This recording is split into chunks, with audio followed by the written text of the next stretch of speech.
Hello friends, welcome back to Reena's kitchen. આજે આપણે બનાવીશું ઢાબા સ્ટાઇલ એકદમ ટેસ્ટી અને ચટાકેદાર પાલક પનીરની સબ્જી. આ પાલક પનીરની સબ્જી બનાવવી ખૂબ જ સરળ છે. લગ્ન ગાળો હોય અને ઝીણી ઝીણી શિયાળાની ઠંડી બાકી રહી હોય ત્યારે આપણે આ સબ્જી અચૂકથી બનાવતા જોઈએ છીએ. અને આ સબ્જી ખાવાનું મન વિન્ટરમાં બધાને ખૂબ જ થતું હોય છે. અને આ સબ્જી ખૂબ જ સરળ રીતે ખૂબ જ ઓછા ઇન્ગ્રીડિયન્ટ સાથે સ્વાદિષ્ટ બતાવી છે. તો ચાલો રેસીપી જોઈ લઈએ.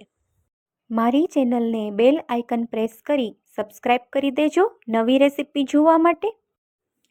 એકદમ સ્વાદિષ્ટ પાલક પનીરનું શાક બનાવવા માટે મેં અહીંયા પાલકના 2 મોટા બંચ લીધા છે. અને બધા બંચમાંથી પાલકના એક પાંદડા છૂટા કરી અને સાફ કરી લેવાના છે. પાણીથી ધોઈ લેશું.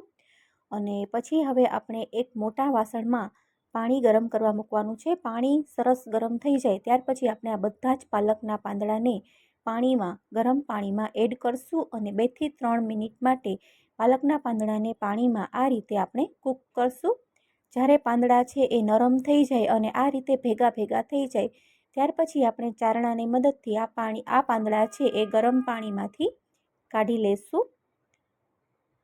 તો હવે આપણે આ પાંદડા 2 થી 3 જ મિનિટમાં સરસ કૂક થઈ ગયા છે. તો હવે આપણે આ ગ્રીન પાંદડાને એક બરફવાળું પાણી તૈયાર રાખવાનું છે. તો બરફવાળા પાણીમાં પાંદડાને 2 થી 3 મિનિટ માટે આ રીતે પલાળી રાખશું. અને ત્યાર પછી આ બધા જ પાંદડાને મિક્સર જારમાં લઈ લેશું. બરફવાળા પાણીમાં પાંદડા પલાળી રાખવાથી પાલકનો એકદમ સરસ શાકમાં ગ્રીન કલર જળવાઈ રહેશે. તો હવે મિક્સર જારમાં તીખા 2 મરચાં અને કટકો આદુ છે એ ઝીણો ઝીણો સમારી લેવાનો છે. અને મિક્સરમાં આ રીતે આપણે પાલકની પ્યોરી તૈયાર કરવાની છે. તો એકદમ સરસ ગ્રીન કલર લાગી રહ્યો છે ને. તો હવે આપણે એક પેનમાં થોડું 1 ચમચી બટર એડ કરવાનું છે. બટર ગરમ થઈ જાય ત્યાર પછી આપણે અહીંયા 200 ગ્રામ પનીર લીધું છે. અને પનીરના આ રીતે મીડિયમ સાઇઝના પીસ કરી લેવાના છે. અને ચપટી મીઠું ઉમેરવાનું છે. અને આ પનીરને આપણે 3 થી 4 મિનિટ માટે બટરમાં રોસ્ટ કરવાનું છે. ગેસની ફ્લેમ સ્લો ટુ મીડિયમ રાખવાની છે.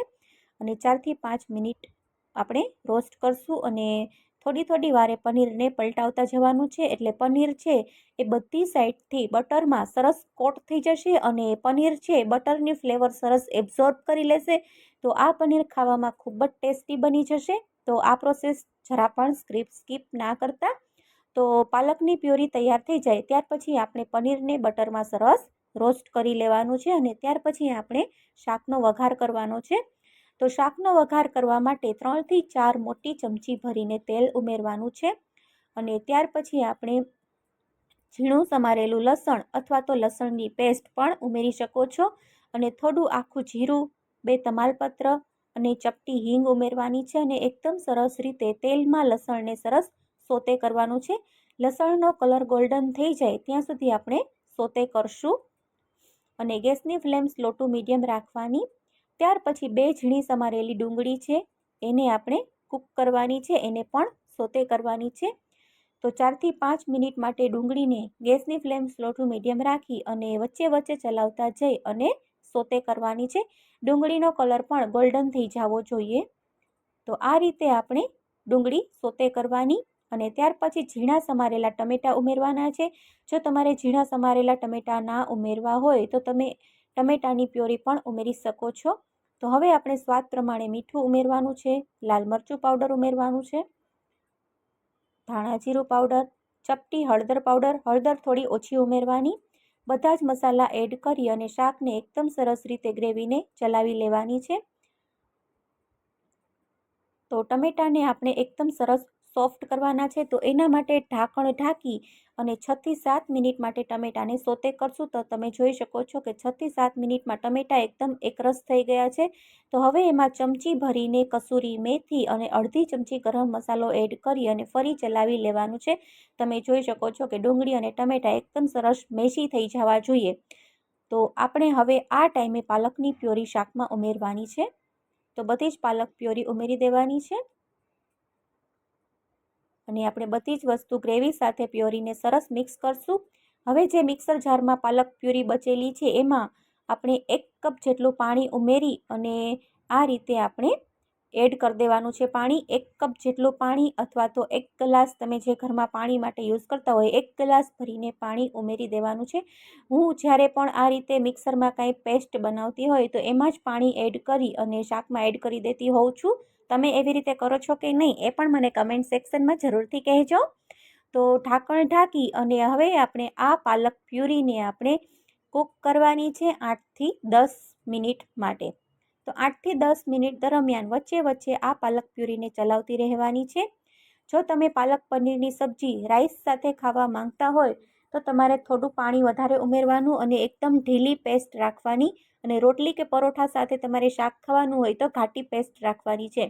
તો હવે આપણે ઘરમાં રહેલી 2 થી 3 ચમચી જેટલી મલાઈ ઉમેરવાની છે. 7 થી 8 મિનિટ પછી મલાઈ ઉમેરી 1 થી 2 મિનિટ માટે કૂક કરશું. ત્યાર પછી 1 ચમચી બટર ઉમેરવાનું છે. બટર ઉમેરાઈ જાય ત્યાર પછી તરત જ બટરમાં રોસ્ટ કરેલું પનીર ઉમેરવાનું છે. તમને જેવી જોઈએ એવી તમે ગ્રેવીની થિકનેસ રાખી શકો છો. મારે અહીંયા રોટલી અને પરોઠા સાથે આ સબ્જી સર્વ કરવાની છે, તો એની થિકનેસ આપણે થોડી ઘાટી પંજાબી શાકની રાખતા હોય એવી રાખવાની છે. જો તમારે રાઈસ સાથે ખાવાની હોય તો તમે થોડી ઢીલી રાખજો.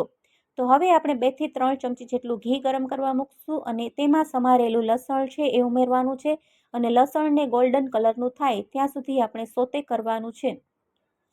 અને તમે જોઈ શકો છો કે લસણ ગોલ્ડન થઈ ગયું. તો હવે આપણે તડકામાં સૂકું લાલ મરચું અને થોડો લાલ મરચું પાવડર ઉમેરવાનો છે. તો પાલક પનીરની સબ્જી તૈયાર થઈ ગઈ છે 8 થી 10 જ મિનિટમાં. તો હવે આપણે એને એક બાઉલમાં સર્વ કરશું, અને સબ્જી બાઉલમાં સર્વ થઈ જાય ત્યાર પછી જે આપણે તૈયાર કરેલો લસણનો તડકો છે એ શાકમાં ઉમેરવાનો છે.